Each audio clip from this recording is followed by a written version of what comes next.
Good morning, St. Paul's. With the return of wonderful weather, a lot of us are starting to look forward to the summer and thinking about what's ahead.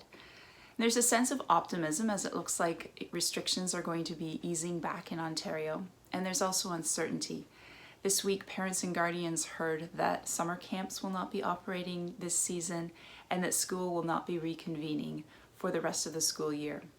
Even if you were expecting this, there is still a sense of disappointment with this. And so parents and guardians, we would love to connect with you at this time to hear how you're doing and what challenges you're facing, and more importantly, how we can come alongside of you and be a support and encouragement to you in this time.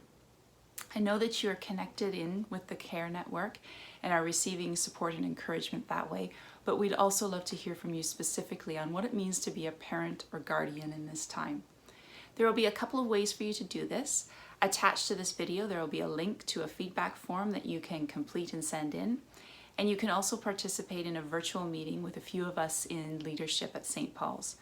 We'll host the first one on Monday, June the 1st at 3 o'clock. Let me know if you'd like to be a part of that and I'll get you signed in. If there's enough interest in an evening meeting, we'll also open up one of those. So please let me know if you'd like to be a part of that. But we do want to hear from you in this time. Now, a number of us have been reading through the book of Acts, and depending on how you've been tracking with that reading program, you either finished last week or are finishing up this week. And so I just wanted to let you know, if you'd like to be a part of the next one, it's going to be released this week. It's going to coincide with the upcoming sermon series that's going to take us deep into the book of Psalms.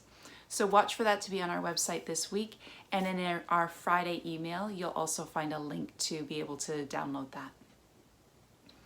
As we head into this week, I just wanted to say thank you so much, St. Paul's.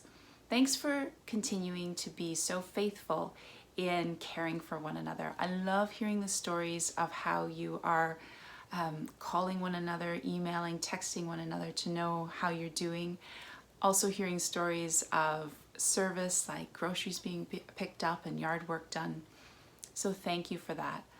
I was reading in Philippians and Paul talks about this kind of service where people are looking not only to their own interests, but also to the interests of others, and encourages that.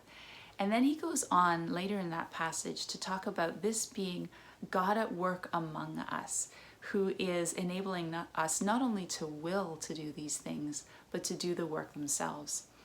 I think that sometimes as we do some of these small acts of service, it doesn't feel very grandiose or world-changing, but I find it so encouraging to think that this is God at work among us in each of our lives and in our life collectively as a church. So I just wanted to say thank you for being this kind of a church. I am so grateful to be supported and encouraged by you in this time. Go in peace, St. Paul's.